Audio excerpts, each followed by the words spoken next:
Sa detalye ng mga balita, dalawang low pressure area ang binabantay ngayon ng Pag-asa.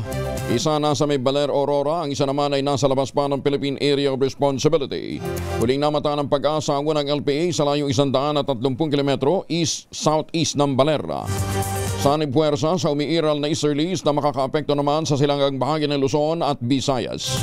Asahan ng maulan na panahon sa Metro Manila, Calabarzon, Isabela, Aurora, Pampanga, Nueva Ecija, Bulacan, Bataan at Camarines Norte. Epekto naman ito ng sama ng panahon o LPA. Yung isa pang LPA ay binabantayan din ng Pag-asa nasa labas pa ng PAR, bahagi ng northeastern Mindanao. May medium chance ito na maging Tropical Depression Ramil. Sinabi ng Pag-asa na maaaring pumasok ang ika-18 bagyo sa bansa sa Huwebes o Biyernes. Unahin muna natin ang report mula po sa Pag-asa. Kasama na natin si Lori de la Cruz. Ma'am Lori, good morning. Good morning, Sir Angelo, at sa lahat pa po na ating mga tagapakinig. Ngayon nga po ay magiging mataas pa rin ang tsansa ng pag-ulan sa Metro Manila at dito po sa Calabarzon, Bicol Region, Eastern Visayas, Isabela, Aurora, Nueva Ecija, Bulacan, Marinduque, Oriental Mindoro, Romblon, Capiz, Aklan, Cebu at Bohol dahil sa patuloy na epekto ng easterlies. Habang sa natitirang bahagi ng bansa, generally fair weather naman.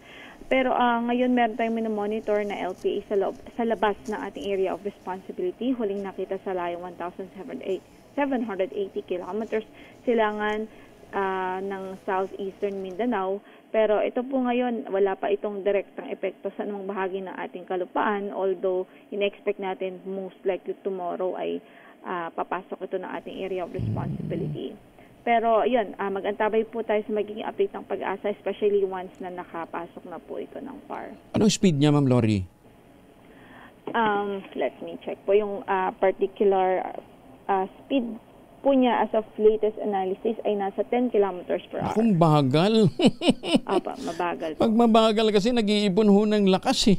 Di ba sa mga Thursday ang pasok niya ng PAR natin? Yes po. Wow, sige. Sana naman. Kaya lang nag-iipon ng lakas, ano ha? Oo. Kung sakasakali, siya ang una. Hindi, pangalawa. Ngayong October. For this month, yes po. Oo. Yung isa pang LPA, nasa loob na ng PAR. Yung LPA po na nasa loob ng PAR ay na-dissipate na po. Nag-dissipate. Ay, salamat naman. Yes. Oo. Wala na. Wala tayong nakataas na gale warning? So far po, wala sa ngayon. Wala na ngayon. Ayan. Okay. Kaya alam, medyo maulan, ano? Ayun, yes, daming cloud cluster na nakakalat sa buong Pilipinas. Mindanao, wala naman. Walang pag-ulan masyado. Mga isolated thunderstorms po. Isolated thunderstorms. Kaya lang, ingat din sila dyan sa mga isolated thunderstorms na yan dahil pagka kumikidlat, kumukulog, marami rin tinatamaan, ano ha? Yes, oo. Sige. Ma'am Lori, ingat din ha. Maraming salamat. Magandang umaga. Good morning. Si Lori de la Cruz mula po sa Pag-asa.